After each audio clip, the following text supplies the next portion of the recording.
Olá,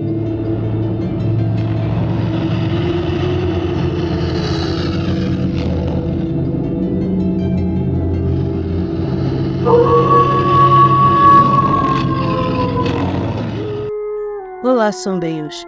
Tudo bem? Antes de começar o vídeo, já peço a você que deixe seu like, se inscreva e compartilhe o vídeo. Gosta do nosso conteúdo e deseja ajudar o canal a crescer?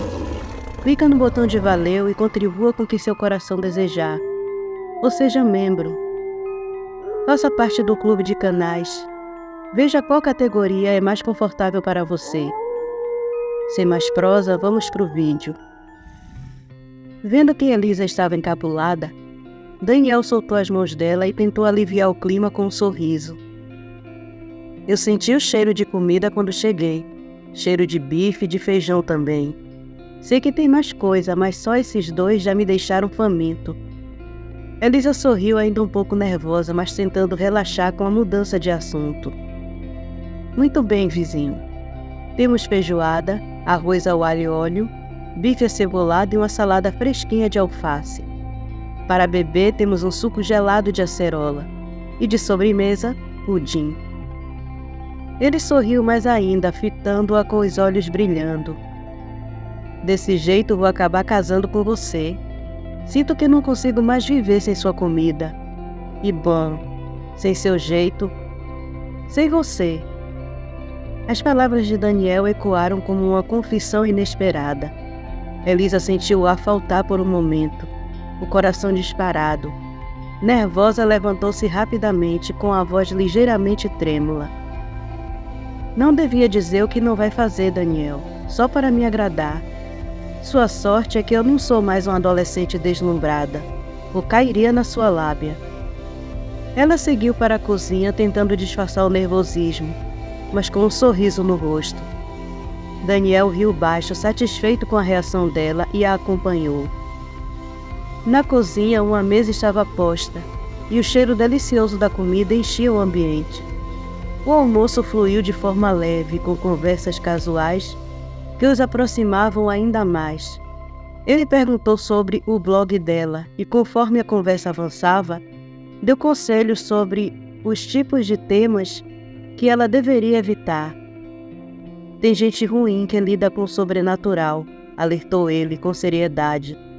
Pessoas que atravessariam o país para calar alguém que na cabeça deles esteja falando demais.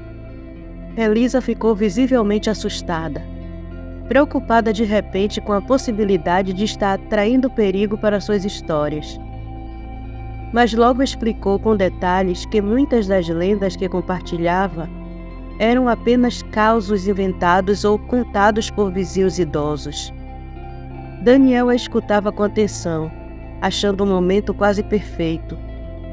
Poder conversar abertamente com alguém sobre tudo isso sem precisar esconder a verdade era um alívio imenso. E o fato de Elisa não ter mudado o jeito de tratá-lo o fazia se sentir confortável, seguro para responder todas as perguntas que ela lhe fazia.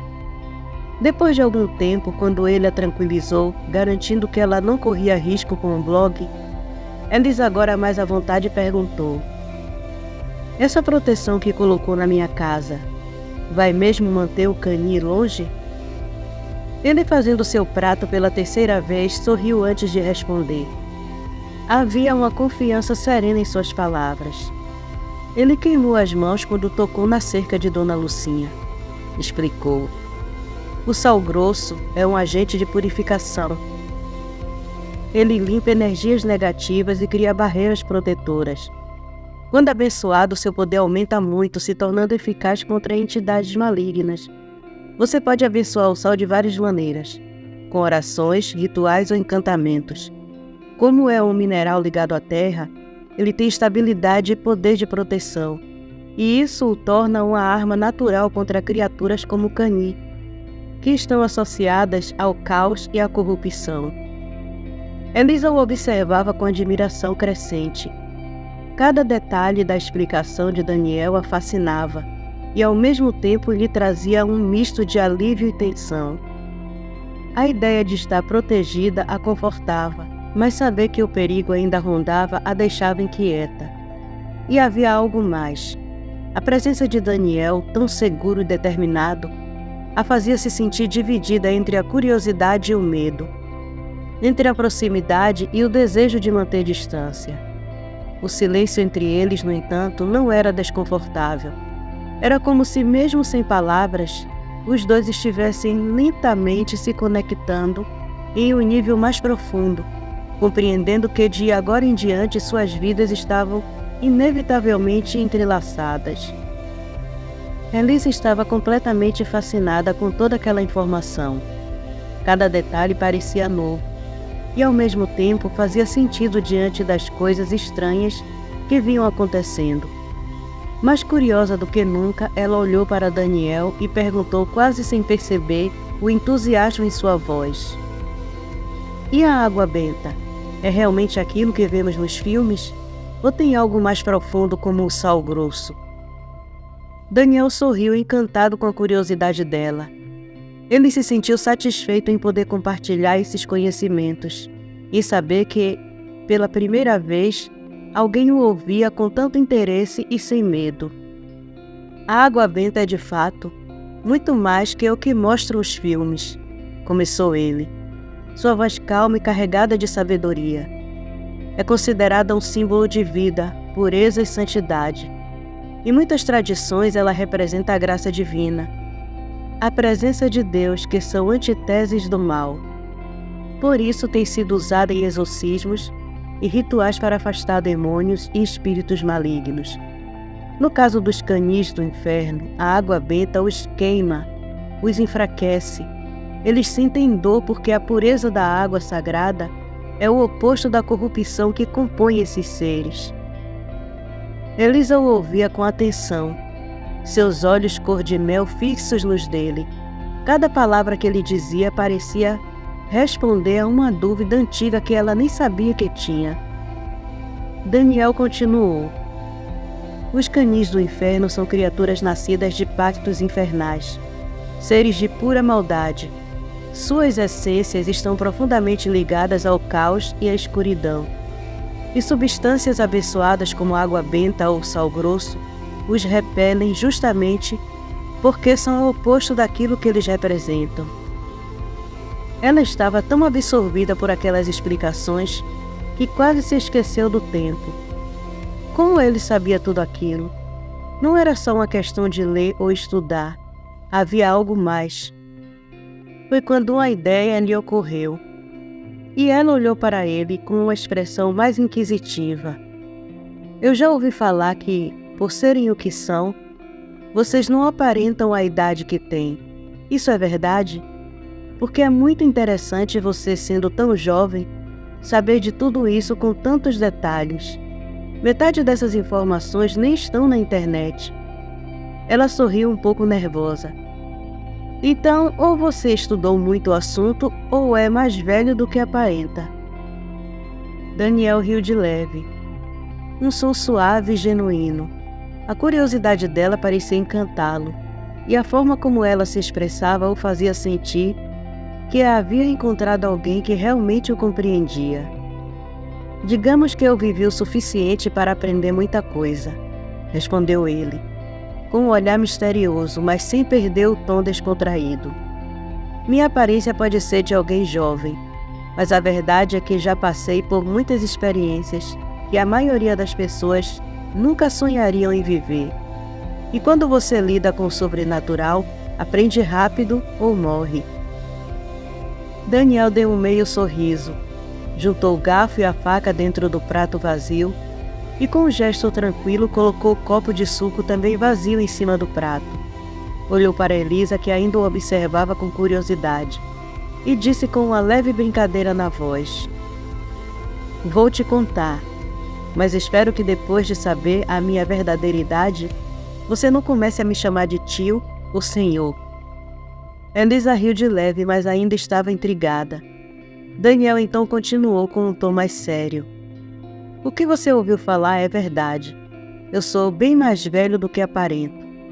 Na verdade, tenho 55 anos. Nasci e cresci no interior do Paraná, no sítio que meu pai herdou dos meus avós. Quando ele e minha mãe se casaram, ele já carregava esse segredo, mas ela só soube disso depois, quando já não tinha mais volta. Elisa estava completamente envolvida pela história, seus olhos acompanhando cada palavra dele com uma atenção quase hipnótica. Daniel prosseguiu. Na época, meus avós maternos trabalhavam na fazenda dos pais do meu pai. Eles tinham 10 filhos e minha mãe era a única menina. Meu avô paterno, sendo homem duro e calculista que era, fez uma proposta para o meu avô materno. Ofereceu um lote de terra para ele se estabelecer com a família. Tudo certinho, lavrado em cartório, dentro da lei. Em troca, dariam sua única filha em casamento ao filho dele. Elisa ficou boquiaberta, surpresa com a frieza do acordo. Daniel a olhou, compreendendo a reação dela, e continuou. Meu avô materno, naquela época, não viu nada demais na proposta do patrão. Achou que era um ótimo negócio. Um dos peões mais velho, que trabalhava na fazenda, até tentou alertá-lo. Disse que ele não conhecia bem o filho do patrão. Mas meu avô não deu ouvidos. Achou que o homem estava com inveja. Elisa franziu a testa como se já sentisse o peso daquela decisão, mas não interrompeu. Daniel tomou um breve fôlego e prosseguiu, suas palavras ganhando um tom mais pessoal. Meu pai, apesar de viver na fazenda, era pouco visto. Minha mãe contava que as outras moças que trabalhavam lá tinham medo dele. Diziam que ele era estranho, mas nunca explicavam exatamente por quê. No ano que minha mãe trabalhou lá, só viu meu pai 2 vezes. Ele estava sempre na companhia do meu avô. Ela dizia que ele se parecia comigo, só que mais velho, e com um olhar distante e cansado. Não falava muito, não ria, apenas observava tudo. Elisa absorvia cada palavra, imaginando a cena na fazenda e a figura enigmática do pai de Daniel. Ele prosseguiu sem desviar o olhar. No dia em que minha mãe o viu pela primeira vez, ela estava levando o almoço para o pai e os irmãos. Meu pai a observou durante todo o tempo, sem desviar o olhar. Uma semana depois, o patrão fez a proposta para o pai dela, e ele aceitou sem pestanejar. O silêncio que se seguiu foi denso, cheio de pensamentos não ditos. Elisa tentava entender o que se passava na cabeça dos avós de Daniel naquela época. Ela não sabia se sentia pena pela mãe dele ou raiva pela forma como tudo foi negociado. Mas uma coisa era certa: a história de Daniel tinha muito mais camadas do que ela imaginava. E agora, ela queria conhecer todas elas. E sua mãe? Ela nunca soube de nada antes do casamento? Perguntou Elisa, a voz baixa como se temesse a resposta. Daniel suspirou, seus olhos fixos nos dela como se refletisse sobre tudo aquilo por um instante, antes de responder. Não, só depois, quando não tinha mais volta. Elisa, com a curiosidade aguçada, perguntou: E sua avó, a mãe dela, não tentou impedir isso? Daniel balançou a cabeça levemente, secando um dos pratos com um pano enquanto respondia. Naquele tempo, principalmente no interior, mulher não tinha voz. Minha avó materna apenas obedecia ao meu avô, que, como eu disse, era um homem rude e autoritário. Minha mãe, mesmo sem conhecer meu pai direito, pois só soube o nome dele depois que já estavam casados, não questionou a decisão do pai. Era obediente, seguia o que lhe era imposto. Quando o acordo foi formalizado e o lote entregue ao meu avô, um dos peões colocou minha mãe no cavalo e a levou para a casa grande. O casamento foi simples, sem festa ou alarde. Um padre foi até a casa, realizou a cerimônia e depois disso meus pais foram viver afastados, num sítio bem longe da fazenda. Elisa escutava atentamente, tentando imaginar a situação, e logo perguntou: E como sua mãe descobriu o que seu pai realmente era? Daniel, ainda enxugando os pratos que ela já havia começado a lavar, respondeu com um tom mais baixo, quase como se falasse de algo distante. Ele se transformou na noite de núpcias, no meio do ato. Minha mãe disse que naquele momento ela entendeu toda a estranheza em torno do casamento e por que tinham sido levados para morar tão longe. No dia seguinte, meu pai estava cuidando dos machucados dela, chorando e pedindo perdão. Ele explicou que herdou aquela condição de um tio que também virava bicho. Na verdade, o tio era o pai biológico dele, fruto de uma traição da mãe dele. Meu avô paterno sabia disso, e o casamento arranjado foi a forma que encontrou de se livrar do incômodo que meu pai representava. Os olhos de Elisa se arregalaram levemente, e ao encará-lo perguntou: "E por que seu avô criou ele se não era o pai verdadeiro?"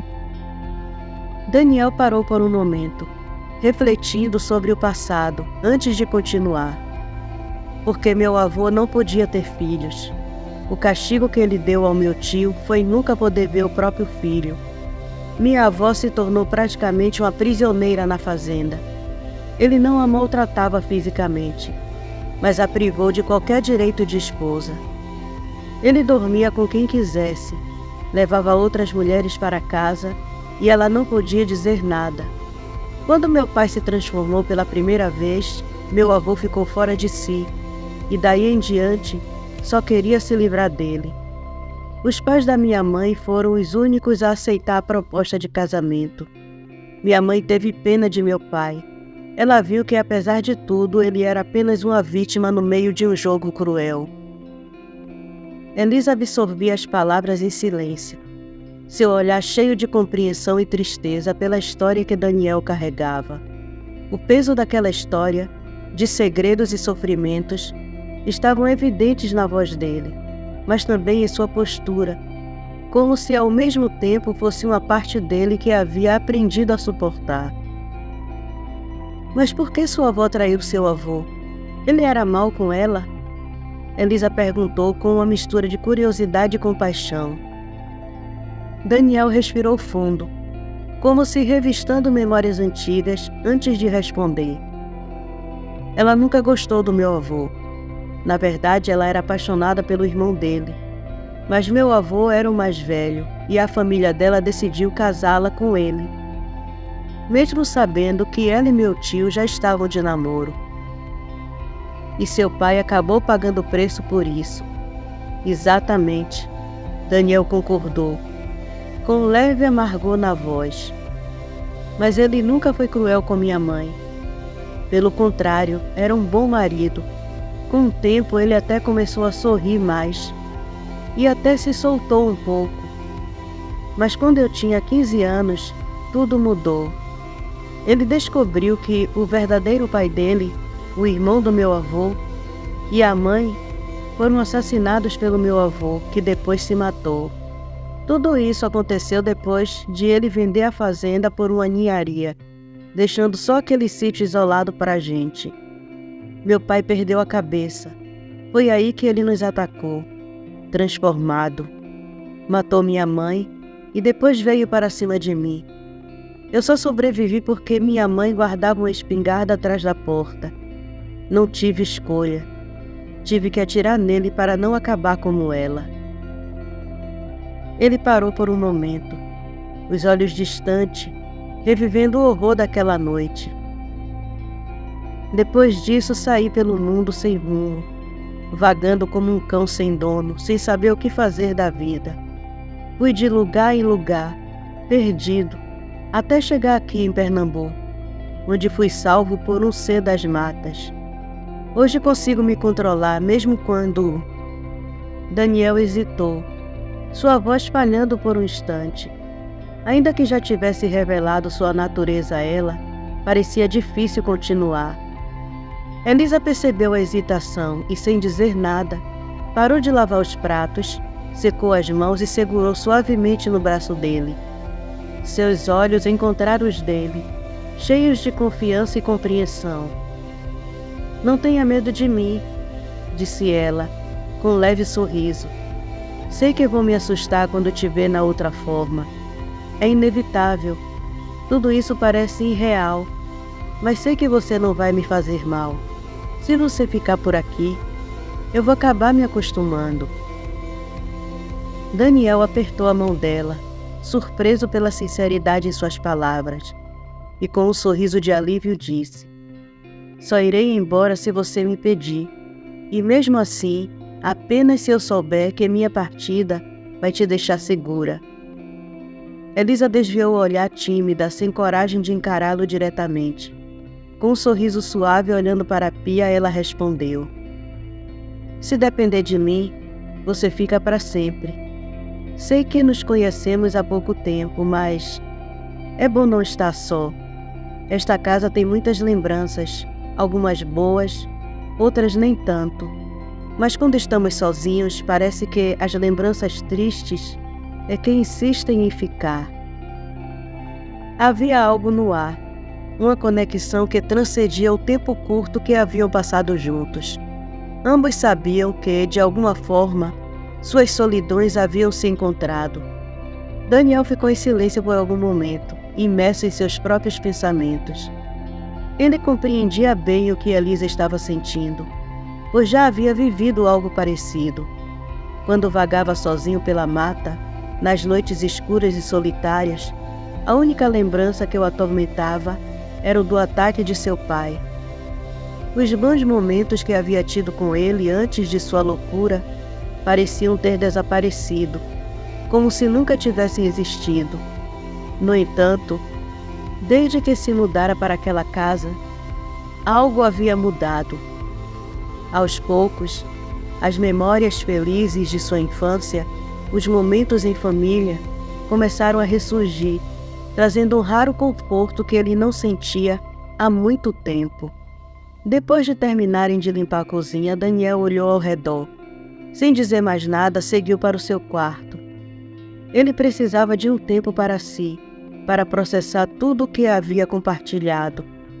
Já Elisa, sem ter o que fazer no momento, resolveu se acomodar no sofá e ligar a TV. Precisava se distrair, se desconectar um pouco de toda aquela conversa intensa e se atualizar nas notícias. Ela não queria se sentir alienada do mundo ao seu redor, especialmente com tudo que estava acontecendo, tanto em sua vida quanto fora dela. Conforme a TV transmitia as manchetes do dia, Elisa percebeu o quanto sua vida tinha mudado em tão pouco tempo. As notícias pareciam tão distantes da realidade que ela estava vivendo. Mesmo assim, ela tentava manter uma conexão com o mundo normal, como se isso pudesse de alguma forma trazer algum equilíbrio em sua nova rotina. A polícia técnica de Arco Verde, mais equipada e experiente, foi chamada para investigar o local onde os corpos foram encontrados, em circunstâncias extremamente perturbadoras. A área da mata, agora cercada, estava isolada, e a via de acesso à Vila Bacurau foi interditada, criando um cenário quase surreal de silêncio e expectativa. Os peritos, ao chegarem, sentiram a tensão no ar. Embora tivessem vasta experiência, nada os preparou para o que estavam prestes a ver. O local parecia mais uma cova coletiva, mas havia algo ainda mais macabro. Os restos mortais estavam dispostos de maneira bizarra, como se alguém ou algo tivesse organizado os corpos, com um propósito meticuloso. As vísceras, os ossos, não estavam simplesmente jogados. Ao contrário, pareciam cuidadosamente guardados, como se fossem pertences valiosos ou mantimentos de um predador à espreita. Dr. Almeida, o chefe da equipe, sentia um calafrio percorrer sua espinha. A brutalidade era chocante, mas o que mais o inquietava era o padrão quase ritualístico que se revelava. Ele respirou fundo e murmurou: "Isso não parece trabalho de um psicopata comum." Seu tom de voz carregava um peso que fazia todos ao redor sentirem a gravidade do momento. Fernanda, a antropóloga forense, Lutava para manter a compostura. Respirando profundamente, tentou abafar a náusea crescente, enquanto encarava a cena com olhos analíticos. Temos que catalogar tudo quanto antes, disse ela, sua voz firme, mas ligeiramente vacilante. Ela percebia algo desconcertante na forma como os corpos foram dispostos. Havia um método por trás daquele caos. Parece que, seja lá o que for, estava guardando essas partes. Mas para quê? Ao lado dela, Marcos, o técnico de cena de crime, estava ajustando os óculos, seu rosto rígido enquanto registrava cada detalhe da cena. O clique da câmera era um único som audível na atmosfera pesada que os envolvia. Cada foto soando como um lembrete da estranheza daquela investigação. Há algo muito errado nessa cena. Comentou mais para si do que para os outros. Boatos sobre criaturas e eventos inexplicáveis na região começaram a invadir seus pensamentos, e ele não conseguia afastar a sensação de que algo sobrenatural podia estar em jogo. Sofia, a patologista, ajoelhou-se junto ao buraco, observando os restos mortais com uma frieza profissional que escondia o turbilhão de perguntas em sua mente. Ela notou que muitos dos membros tinham sido arrancados com uma força descomunal, algo que não condizia com a brutalidade de um crime humano típico. Precisamos de amostras para análises detalhadas, afirmou, embora sua voz estivesse tingida de certeza. Ela já havia presenciado cenas de crimes brutais, mas a precisão com que os corpos foram despedaçados a inquietava. Para um ser humano ter executado tamanha brutalidade, ele teria que estar sob o efeito de drogas extremamente potentes, ou possuir uma força sobre-humana. A equipe continuou trabalhando em silêncio. O ambiente era opressor, e todos pareciam ser absorvidos pelos seus próprios pensamentos sombrios. Apesar de seguirem com os procedimentos padrão, coletando amostras, tirando fotografias, registrando evidências, a sensação de que havia algo mais profundo e inexplicável em jogo permeava a cada segundo. Enquanto embalavam as evidências e se preparavam para deixar o local, uma sensação crescente de inquietação e medo tomou conta de todos. Não era apenas a brutalidade da cena que os incomodava, era a ideia perturbadora de que talvez estivessem lidando com algo além do compreensível, algo que não seria facilmente explicado por análises forenses ou laudos técnicos. E ainda assim, apesar do terror silencioso que começava a se espalhar entre eles, a equipe sabia que seu dever era encontrar a verdade, por mais terrível que fosse.